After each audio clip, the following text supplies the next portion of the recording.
Oke, berikutnya apakah penyebab kredit macet? Yang pertama ada internal sama eksternal. Internal berarti karyawannya misalnya yang tidak teliti, tidak atau mungkin kesengajaan memberikan pembiayaan tanpa mempertimbangkan risiko.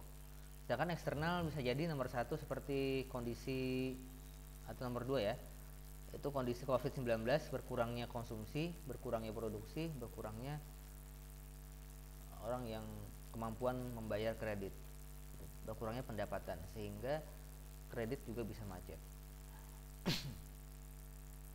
Terus ada yang nomor terakhir cukup menarik, di faktor eksternal, persaingan cukup tajam di antara perbankan dalam hal perkreditan, sehingga orang bersaing menurunkan bunga, menurunkan margin, dan juga perusahaan-perusahaan bersaing menerima pembiayaan apa saja yang sembarangan aja gitu, pembiayaan asal dapat, ternyata tidak berkualitas. Oke, caranya adalah dengan memanajemen risiko kredit, dengan menganalisis kelayakan calon debitur di manajemen pembiayaan ya, 5C. Terus limit besaran pembiayaan, misalnya ada pembiayaan sebesar 1 miliar, itu tidak boleh sembarangan yang memberikan persetujuan, harus level yang tinggi, bisa jadi manajer atau kepala divisi atau bahkan mungkin direktur, sehingga pembiayaan 1 miliar ini diberikan itu dengan dengan diskusi dan dengan pembahasan yang mendalam, sehingga kemungkinan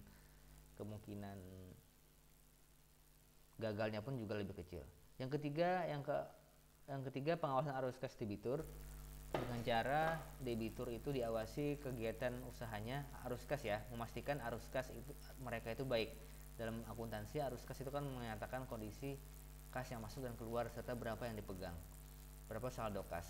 Jadi kalau arus kasnya baik karena usahanya baik, maka orang itu akan mampu membayar.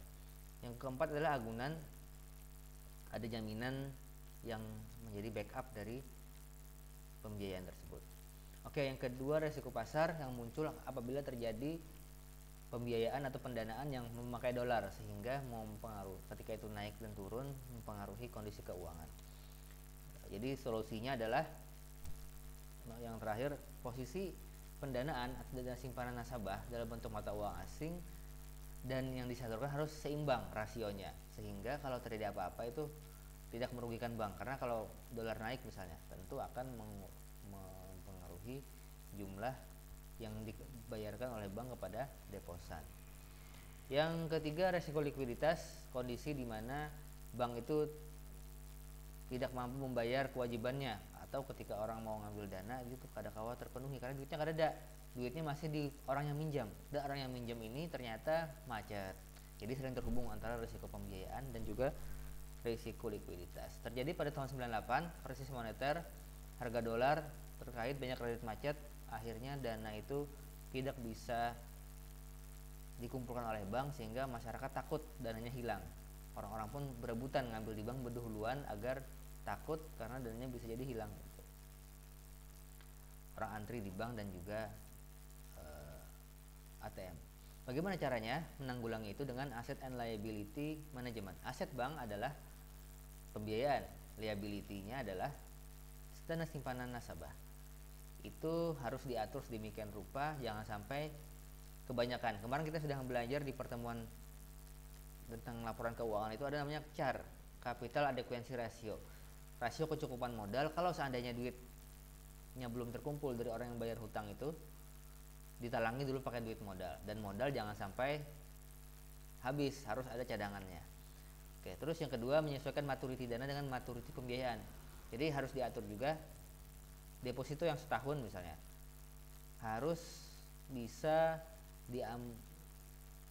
bagaimana caranya agar utang yang piutang yang kepada nasabah itu lunasnya kan 3 tahun atau 5 tahun. Bagaimana 5 tahun yang baru lunas ini bisa melunasi setahun deposito yang akan diambil lagi oleh nasabah. Nah, ini ada cara tersendiri yang namanya asset and liability management. Maturity artinya dewasa atau matang. Jadi saat orang itu harus memenuhi semua kewajibannya atau membayar semua utangnya, baik dari debitur kepada bank atau bank kepada deposan. Yang keempat, risiko operasional karena human error, karena proses internal atau kegagalan sistem, sehingga mungkin misalnya di mobile banking yang ada di gambar itu BNI kada bisa memberikan layanan operasionalnya, yaitu simpan pinjam ataupun transfer. Bagaimana agar itu tidak terjadi? Pertama adalah manusianya dilatih dengan baik, pelatihan yang berkualitas. Yang kedua, menjaga turnover, jangan sampai karyawan keluar masuk, ada yang mengundurkan diri atau dipecat, ganti yang baru. Itu pergantian baru ini membutuhkan waktu dan membuat orang tidak menguasai permasalahan. Jadi yang paling baik adalah karyawan bisa bertahan sampai dia pensiun. Bagaimana caranya? Nanti di manajemen SDM. Risiko internal juga bisa dimitigasi dengan SOP yang berjalan dengan baik gitu. Diawasi oleh satuan pengawas dan pemantauan dalam operasionalnya. Jadi harus selalu dipantau. Kelima, risiko hukum. Terjadi adanya tuntutan hukum. Hukum di sini masalah dalam perundang-undangan yang mana bank harus selalu mengupdate. Misalnya sekarang mengenai transfer. Kalau transfer gagal, bagaimana, dan saldo nasabah sudah berkurang, bagaimana caranya? Apakah nasabah bisa menuntut? Bagaimanakah caranya agar bank tidak dituntut dan bisa mengembalikan dana nasabah misalnya? Atau contoh yang di berita, bagaimana tarik kendaraan sitaan, ada nasabah macet, terus dia kada kau bayar, maka jaminannya itu ditarik. Nah, bagaimana agar tidak terjadi permasalahan? Kan kadang-kadang orang ditarik ke tengah jalan gitu. Nasabahnya melawan dan lain-lain. Maka harus memahami bagaimana undang-undang mengenai fidusia, mengenai jaminan dan lain-lain. Sehingga apalagi ada produk baru nih, ada uang digital, ada produk pembiayaan untuk tanpa agunan misalnya, itu harus dipahami hukumnya, jangan sampai terjadi dibawa ke meja hijau baik pidana ataupun perdata. Jadi di bank itu ada namanya bagian legal, bagian hukum yang mengurusi hukum tersebut. Begitu pula kontrak karyawan berapa tahun, berapa pesangonnya, berapa gajinya, berapa tunjangannya, itu nanti hubungannya dengan hukum undang-undang tenaga kerjaan. Oke, bagaimana caranya? Harus mengetahui hukum, ada petugas khusus yang mengerti masalah hukum.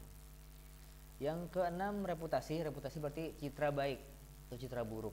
Kalau citranya buruk, maka tentu orang akan enggan menabung atau menggunakan jasa bank tersebut.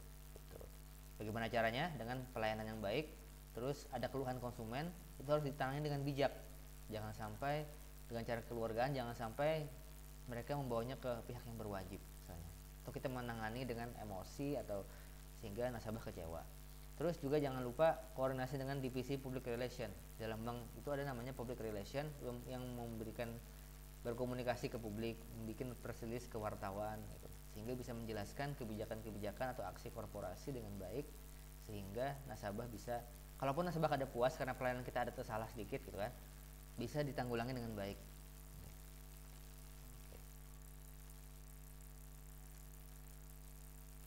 Yang ketujuh, risiko strategis. Bagaimana kesalahan perusahaan dalam menentukan atau membuat strategi di perusahaan.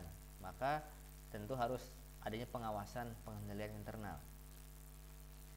Jadi bank ini harus ada yang mengawasi, direktur, yaitu komisaris juga punya anak buah, punya bawahan yang namanya divisi pengendalian internal atau audit internal. Jadi sebelum itu terjadi kesalahan atau sudah ada kerugian tapi sedikit, baru mulai harus cepat dikoreksi atau dievaluasi.